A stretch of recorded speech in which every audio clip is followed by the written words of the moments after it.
As a piece of writing and as a short story, in just 12 and a half pages, Collected Stories by Ryan O'Neill is an excellent example of a short story with a seriously solid structure.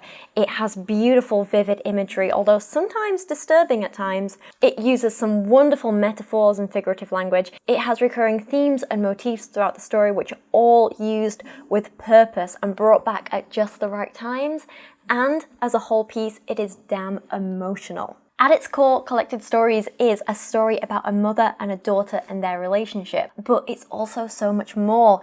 It's about the relationship between the arts and science, how we create things, how our memories and recollections change over time, how we write and rewrite our own narratives, how we structure our lives, how we want to be remembered and our legacies, and so much more. Today, we are going to be reviewing and analysing the short story Collected Stories by Ryan O'Neill from his fantastic book, The Weight of a Human Heart. So, hi everyone and welcome back to another video. If you don't know me, my name is Rachel and I make videos about books and poetry, science, history, social commentary, basically anything educational that I can make a little bit entertaining.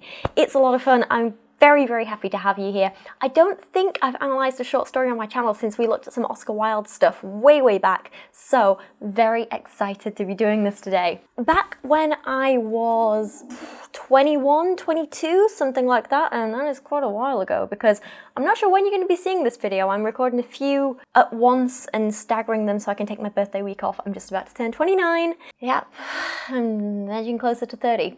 But back when I was 21 or 22, I was working as head of marketing for an online second-hand books retailer, and one of the perks of the job was that I got free books every month. It was excellent. I loved that part of the job. And I would use this free book allowance to read all kinds of books that I hadn't read before, pick up something that I wouldn't normally pick up, and really push myself out of my comfort zone and get to know all kinds of new authors, people writing about different kinds of backgrounds and cultures and places, read new formats of books that I hadn't really picked up before. I just wanted to read new things, learn new things, experience new things through books. Very exciting. And as part of this, I gave myself a little reading challenge for the year. It was a list of prompts to get you to read something a little bit different. And some of them are quite straightforward and the kinds of things you'd expect, like read a mystery novel, or read a book set in a country you've never visited, or read a book originally written in a different language to the one that you speak. But then some of them were a little odd as well and didn't really seem to make much sense, but were just meant to kind of challenge you a bit and get you to pick up something that you wouldn't normally without really thinking about it. So one of them was, read a book by an author with the same initials as you, which is surprisingly hard. I'm RO, and off the top of my head I was like, who? Like, I could not think of anyone at all. So I searched through our databases and I went rooting through our warehouse. And no joke, we probably had about 1 million books in that warehouse, so there was a lot to go through and a big database to trawl through. And eventually I found an author called Ryan O'Neill, who had written a collection of short stories called The Weight of a Human Heart. And at the time I was reading this was the only one he's published, but he's now written a novel as well, which I've not read yet, but I really want to. And I went into this book not having a clue what to expect. And yet, somehow, to this day, it's still one of my favourite books. It's one that I go back to again and again and read again and again. And like, if I'm having a bad day or I'm a bit uninspired, I'll just go and flick to a random story in this book and give it a read. And I just thoroughly enjoy it. It's one that I always recommend to people if they want to get into short stories as well, because it's very creative. It's just excellent. The Weight of a Human Heart is one of the most creative collections of short stories I've ever read, whilst still being very accessible.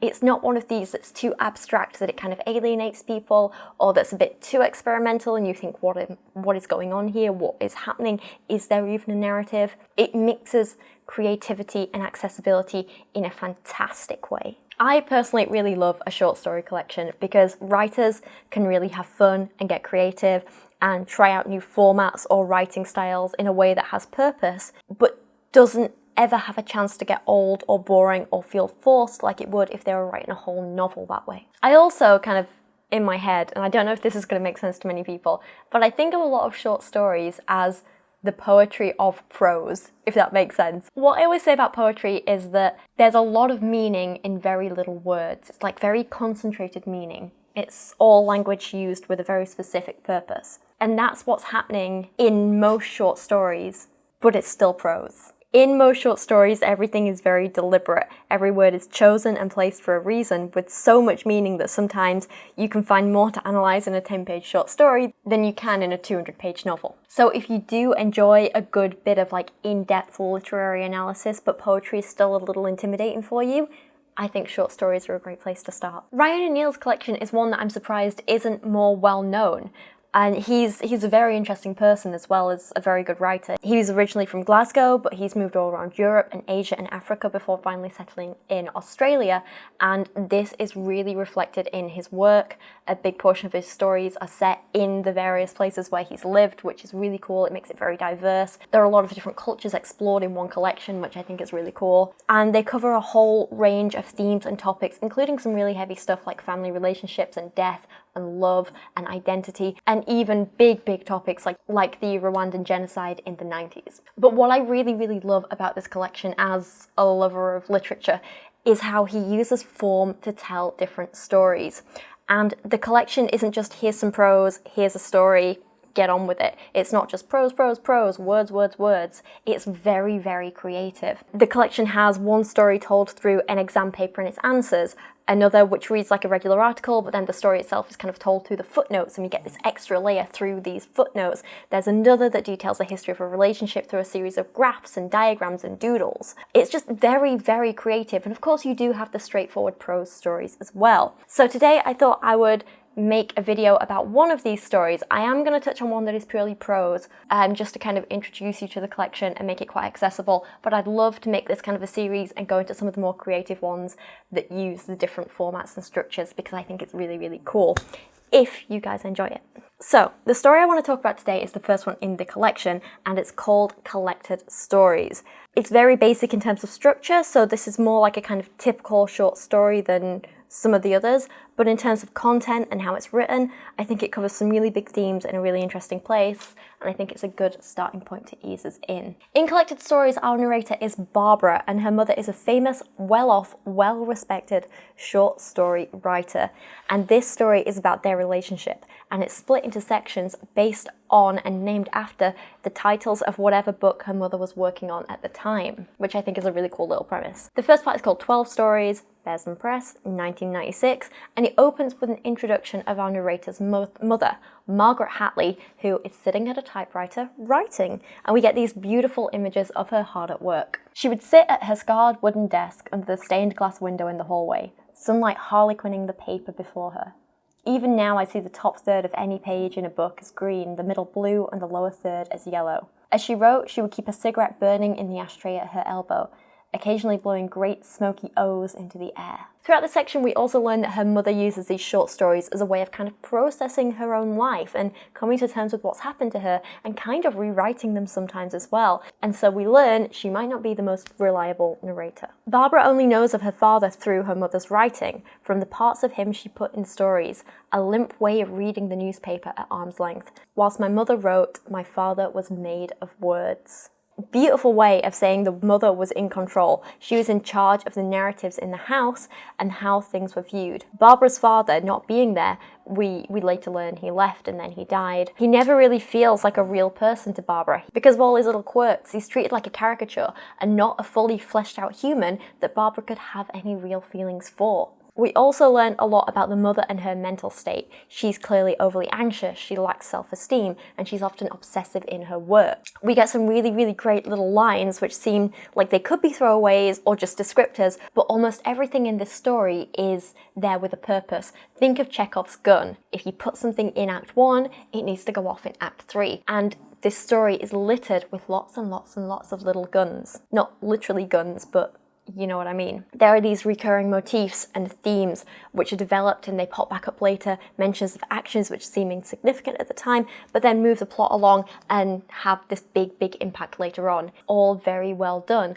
Like I say, there are no throwaway lines in here. Everything is included with purpose and it all pays off. and that is a sign of very, very good quality writing. We're told the morning was for writing and the afternoon for reading. She preferred dead authors to living ones. She wasn't as jealous of them. Still, she would weigh a book on the kitchen scales before reading it. Any book that weighs more than half a kilo isn't worth the trouble, she said. And then we're told how the mother never used to read children's books to Barbara when she was a kid, like at bedtime and stuff. Instead, at bedtime, my mother would lie beside me. Instead of the Three Bears or Rumpelstiltskin, she would read aloud the story she had been working on that day, making corrections as she went along. Drifting into sleep, I listened to the stories in her first collection many times. And this is perhaps the first, but absolutely not the only point, where we begin to question the mother and her motives. Is she so selfish and so wrapped up in her own work and her own art that she never thinks about her daughter and her needs and her wants? Or is this perhaps her slightly misguided way of trying to connect with her daughter in the only way she knows how, through sharing her work with her, making her a part of it? Maybe it's both. We're not sure. And it gets a little more ambiguous because we're told, when I was 5 years old, I wrote my first and only book and gave it to my mother for her birthday. It was called The Horses of Rainbow Valley,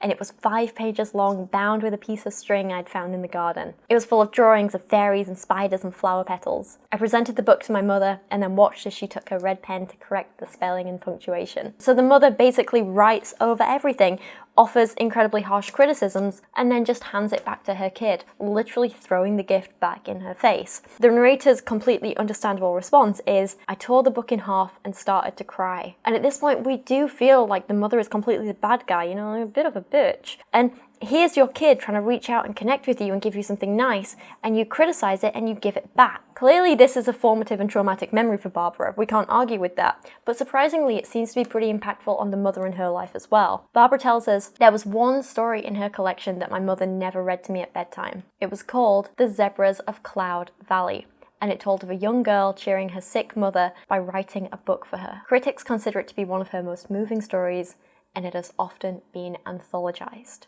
So once again, we see this evidence of the mother taking real life and rewriting it, changing it, using it, kind of exploiting it. Does this mean it was an important and emotional moment for the mother, or does it just mean she's taken advantage of her child's pain for her own art? Is it because it was important to her, or is it because she wanted to use it? And why would she never read this story to her like she did all the other ones? Was she embarrassed by it? Was she trying to protect her kid? Was she too scared to open up in that way? So many questions. And of course, there's something else we need to be aware of here as well. For all our narrator is criticizing her mother for taking the real life and twisting it and turning it into a short story, that's exactly what Barbara's doing herself throughout this entire short story. She's turned her relationship with her mother into a short story. Is this hypocritical and something we could criticize Barbara for? Or is she somehow aware of this and mad at herself for feeling like she's turning into her mother?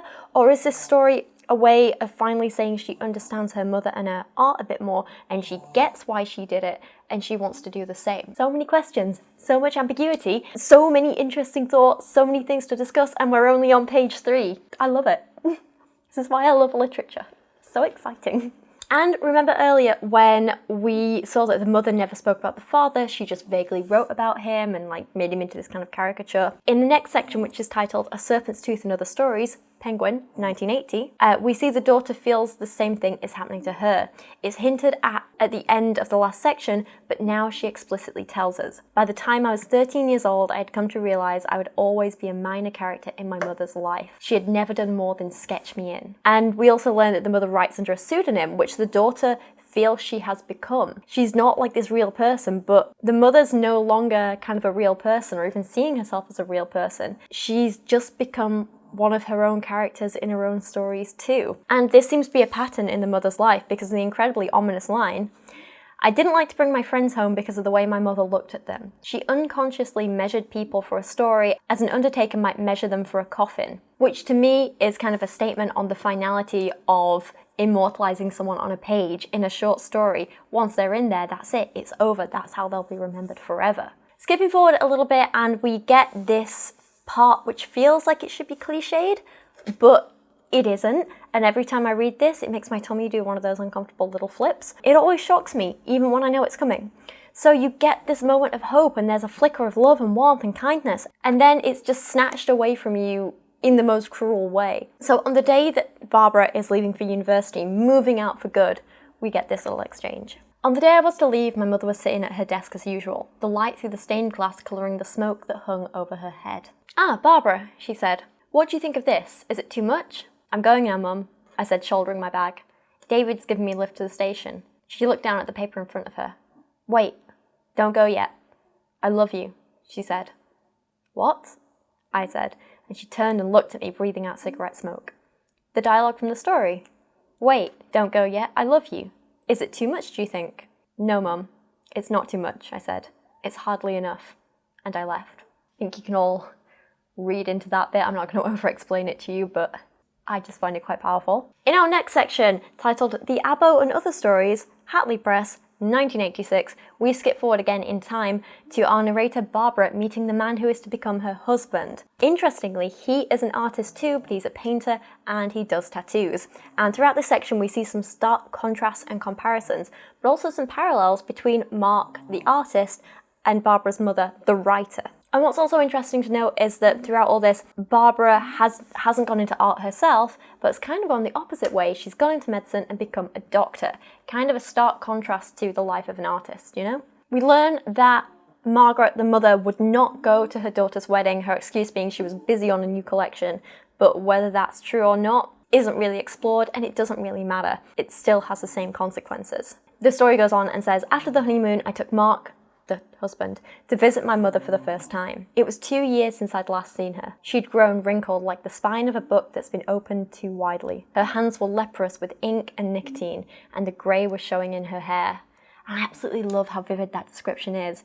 It's uncomfortable, but damn is it good. And then we get some incredibly uncomfortable scenes where the mother is incredibly disrespectful to Mark and his art and his culture and ends up being quite racist. But I think it's interesting because, and hear me out here, there's a whole thought process here. I think she displays racist behaviour because she's threatened by him and maybe jealous of his work as an artist and so just doesn't like him, and so she turns to being racist towards him. I don't think she doesn't like him because she's racist. Does that make sense? I mean, both are bad. Ultimately, no one should be racist to anyone. It's bad however it happens. But what I'm saying is, I think the racist behaviour is motivated by hate and jealousy rather than hate and jealousy being motivated by racism. Do you know what I mean? I think it's very interesting. Obviously, neither's okay or justifiable, but I think it's an important distinction to make because it tells us a lot about this character and who she is. Then there's this really interesting moment where Barbara mentions this tattoo that she has, which is the only one she has, and it's of Mark's name. And the mother sees this and she scoffs to Mark and says, "So you sign your work," which is so interesting, isn't it? She's been picking out parts of her own life and stuffing them into her art her entire life. She's been taking parts of Barbara, stealing them and using them for her own art for literally forever. And in contrast, you have Mark, who instead is taking a little part of himself and his art and giving it to Barbara. He's giving, not taking. And in many ways, it's the complete opposite of the mother's actions. And so it's very interesting that she picks up on that and criticises it. However, there's another reading you can have here, in that you could actually read Mark tattooing his name on her as being a possessive act, like the mother sees it. But then again, how is this any less possessive than the way the mother signs her own name to her stories about Barbara and her life? Both seem possessive in their own way, and so you have to ask, has Barbara married a man who is the opposite of her mother or exactly like her mother? Is Mark exhibiting the same behaviours as Margaret, but just through a different medium? I think it's fascinating. That said, I do like Mark as a character though. He's tough and he stands up for himself, and I love that. Mark is Aborigine, and the mother makes some really disgusting comments about it. For example, she says, "Well, the fact we're talking in English right now and not simply grunting at each other shows which is the superior culture, don't you think?" Disgusting, obviously, but Mark, bless him, being an absolute legend, his response is, "My God," Mark smiled, "I knew you were a sour old bitch from reading your stories, but I had no idea." He's such a fantastic character. And obviously before this, he's been defending his work and, standing up for himself and stuff. And he's brilliant. He's absolutely brilliant. So as the altercation continues, he tells her, "I've read all your stories, Mrs. Hatley," Mark said, taking down one of my mother's books, "and you can correct me if I'm wrong, but I believe every one of your characters is as white as the paper they're printed on. For all your theories about Aborigines, I'm sure of one thing. You couldn't write a convincing Aborigine." And this is so good, and this is so damn revealing because he gets her and he knows how to hurt her, and this is the best, most hurtful thing he could have said to her. It's fantastic. It's genius. This is a woman who isn't going to be sad if you call her mean, or you say she's being hurtful, or you tell her she's being racist, or any of those things. She's not going to care about that. That's not where her priorities lie. So you can tell her those things, but she's not going to get it. The way to hurt her and make her realize that she's messing up is to insult what she actually cares about, her writing. And so that's what he did, and he absolutely gets under her skin. And this is a flaw with Margaret as a person and a character, don't get me wrong. A woman like Margaret Hatley is so selfish and self-absorbed that she's not going to care about hurting other people's feelings or, offending a whole group of people. What she's going to care about is herself and her own work. And so Mark knows this, and that's what he targets her. He tells her she's wrong and why she's wrong by channeling that criticism through her work, and it's very, very clever, and it works. Like I say, it gets under her skin. So in response to this altercation, Mark and the mother both turn to their art, once again showing the similarities between them, but also the contrast, because both of their art projects are fueled by anger. Both of them feature unflattering caricatures of the other, and yet only one is a commercial success. And this whole part of the story is very, very interesting. So, Mark paints an unflattering portrait of the mother and titles it White Australia. The mother releases a short story collection called The Abo and Other Stories. At this point, Barbara and Mark are struggling for money, and they feel they have no other choice but to ask the mother for help. When our rent was 6 weeks overdue, I called my mother. Neither of us mentioned the visit. At first, she insisted on asking me some medical questions for one of her stories. What are the symptoms of meningitis? If one of my characters has gout, what meds somebody take? I patiently answered all her queries. When I began to ask for a loan, she refused at once and said that she had to go. I'm busy with another collection. Tell your husband. This time all the characters are as black as the ink they are written with. And I hung up. And so it seems this horrible woman is going to come out on top again, until 2 days later, Mark came home with a bottle of champagne. His White Australia had sold for almost 5 times its asking price in a tiny gallery in Ryde where it was being shown. From that time, we never had to worry about money. Meanwhile, the mother, no publisher would take on my mother's new collection, The Abo and Other Stories. In the end, she had to publish it herself. Mark kept clippings of all the reviews. Atrocious, disgusting racism, ridiculous characterization, a literary embarrassment. Mark's favourite was in an Australian book review which said, I've read toilet stall graffiti that is more creative and less offensive than Hatley's latest collection. And we finally see a little bit of karma. Fantastic, we love to see it. But it's not so straightforward, as we'll see in the next section. However, before we get to that bit, first Barbara says, I went to a bookshop and I bought the Abo and put it on the kitchen scales.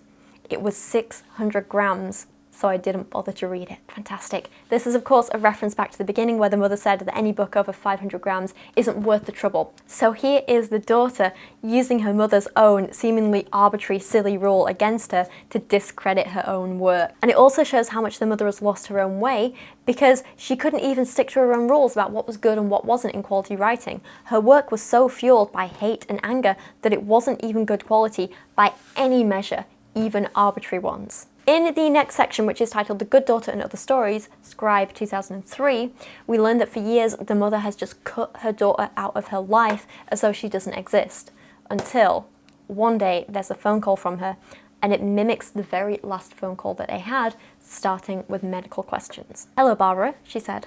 I have an important question. It's for a story. If one of my characters has difficulty swallowing, feels fatigued, and is losing weight, what might the disease be? I was silent. Well, Barbara, are you there? If your character also coughed up bloody sputum, it could be lung cancer, I said stiffly. That's nice and dramatic. Ah, then it seems I have lung cancer, she said. I remember what I said about Chekhov's gun earlier. Ryan has been leaving clues towards his diagnosis all throughout the entire story, so it's not a shock or a surprise really. It's not just some cheap, oh cancer's sad, we'll end it with this kind of plot point. It's quite literally a metaphor for all of her actions throughout her life catching up with her. In every single scene up till now, the mother has been smoking and it's finally caught up to her. As she wrote, she would keep a cigarette burning in the ashtray at her elbow, occasionally blowing great smoky O's into the air. She wrote ideas on cigarette packets, newspapers, even in fog on the window. Once I was older, I began to notice my mother's cigarettes, often containing something other than tobacco. On the day I was to leave, my mother was sitting at her desk as usual, the light through the stained glass colouring the smoke that hung over her head. She turned to look at me, breathing out cigarette smoke. Her hands were leprous with ink and nicotine, and I could go on and on, so it's always there throughout the short story, and it makes sense. This isn't just a shock diagnosis, this is something he left clues for. But it seems that even in her last days, when Barbara goes back to look after her and take care of her, the mother is still doing a lot of the same stuff she's always done. Instead, she preferred to speak about my childhood. It was interesting to see how she had replotted it, working up nostalgic themes, which is something she's been doing anyway throughout her life through her writing her short stories. But what's interesting is just as we think we know the mother character, we have this idea of who she is and her motivations and her actions, we get a surprise. While the mother is busy insulting Mark, the husband, remember, Barbara makes a discovery that her mother was actually the one who bought his white Australia painting. At last, when she muttered something particularly vile about him, I swore and ran to my old bedroom. I threw my clothes into a bag, intending to leave her to herself. But when I kneeled to pick up a blouse from the floor, I caught sight of the edge of a picture frame tucked behind the wardrobe. There, amidst dozens of small footprints cut from novels, was Mark's painting of my mother, White Australia. I hid it again, then went back and told her if she mentioned my husband again, I would leave. And this throws into question many things that we thought we'd learnt so far throughout this whole story. Did the mother buy this painting because she was so vain and just wanted a portrait of herself, even an unflattering one? But then why pay 5 times the asking price? Why deny her daughter money when she asks, but then essentially give it to her anyway, just through different means? Is this action more altruistic than just giving her the money because she did it anonymously with no thanks and for no credit? What about the fact that by buying the painting, she created a buzz around his work and basically kick-started his entire career? Does this make her actions more or less meaningful? And does this make Mark's own career more or less meaningful or successful? It brings up a lot of questions, so many, and I don't think we necessarily have a set answer about what it means and what her motivations were and what this tells us about her, but we have a lot of ideas and there's a lot we can discuss about this. And then the story ends with the mother dying and leaving behind one last collection of stories titled, you guessed it, The Good Daughter. I sent the proofs of The Good Daughter to the publisher, and over time they kept me informed of all the awards that it won, but I never read it, or the reviews. I was too afraid the title was ironic. A year after my mother's death, Mark bought a copy of The Good Daughter and gave it to me. I read and reread the title, then went into the kitchen and put it on the scales. Well, Mark asked. It's 300 grams, I said. The weight of a human heart. And that is where the story ends. We have no idea if she actually read it or not, but I love that last line so much. It is so damn powerful. It is, of course, as we've already mentioned, a reference to the fact that in the beginning the mother said no book over half a kilo is worth the trouble, and her racist self-published collection being 600 grams, and now we have this. Sort of a redemption piece, kind of. It's back to winning awards. It fits within the mother's arbitrary rules about what is good and what's worth the time, and then of course there's the significance that it weighs the same as a human heart. On the one hand, this could absolutely be a sentimental metaphor for the mother finally pouring her heart and soul into her work, how this is her legacy living on long after everything else, how this is the book that showed how much she really loved her daughter when she couldn't in person, she did it through this book. Or the cynic in me thinks that maybe it's more of an ironic statement about how, yeah, it weighs the same as a human heart, and it's meant to be great quality, good art and all that sort of stuff, but does that really matter? Because it's not a human heart, is it? And it's not really a good substitute for years of actual neglect and cruelty and public shaming and not bothering to form an actual connection with her daughter that the daughter wanted. It's too little, too late. And that said, it might not even be a redemption at all. Maybe the title is ironic, and maybe this is meant to be just another slap in the face to the daughter, another rewriting of something that happened, making the daughter look bad and the mother look like a victim, and so on and so on. So maybe it's no redemption at all. We don't know, and the daughter doesn't know because she refuses to read it because, regardless of the content, it can't fix the past and the damage already done. And Barbara's decided that this is it. She doesn't need to know what it says because it doesn't change the past, and she's ready to move on, to get on with the rest of her life. She doesn't want to keep living in the past and rewriting old stories and trying to find nostalgia and sentimentality in old memories like the mother continually did. The mother never really enjoyed the present, the moment. She was always thinking back to things that happened and writing them and rewriting them and going over and over and over, whereas Barbara doesn't want to do that. She doesn't want to reread the past constantly. She wants to live it and move forward and be in the present and think about the future. And that's a big difference between mother and daughter right there. And in that respect, I think this is pretty much a perfect ending to this story. That said, maybe it's not quite that clear cut because Barbara is ultimately telling a short story about her mother's life. So she is delving back into the past. She is doing what she kind of criticized her mother for doing. So it's not that simple, it's complex. And that's why I love this. There's so many interpretations and so many things you can get out of this and so many things to discuss, and I think it's amazing. I haven't even begun to touch on everything in this one single story. There's so much more potentially discussed parts that I didn't mention or read out, and plot points and all sorts. I think this is a good starting point for some excellent discussions about art, about science, about creativity, about family and relationships and race and prejudice, and so much more. So with that in mind, I thoroughly recommend you go and read this short story in full. And of course, it would be amazing if you wanted to read the rest of Ryan O'Neill's collection, The Weight of a Human Heart. I thoroughly recommend it. It is very, very good. If you want to read it yourself, I will leave some links in the video description so you can go and get your own copy, and they will of course be affiliate links, so if you buy that book or anything through those links, it just helps support me and my channel and my work, and for me to make more of these videos. I am very excited to hear your thoughts on this story and also the rest of the collection, and hopefully try and make more videos about this book because I love it. But for now, this is where I'm going to end things. I am going to hand the conversation over to you and ask, what do you think? Please let me know down in the comments. Did you like this? Did you not? What do you think it tells us? What do you think the characters' motivations were? What are the big themes? Let me know your thoughts. I can't wait to hear them. But for now, thank you for watching today. Thank you for your time. I appreciate your help a lot, and I will see you again very, very soon.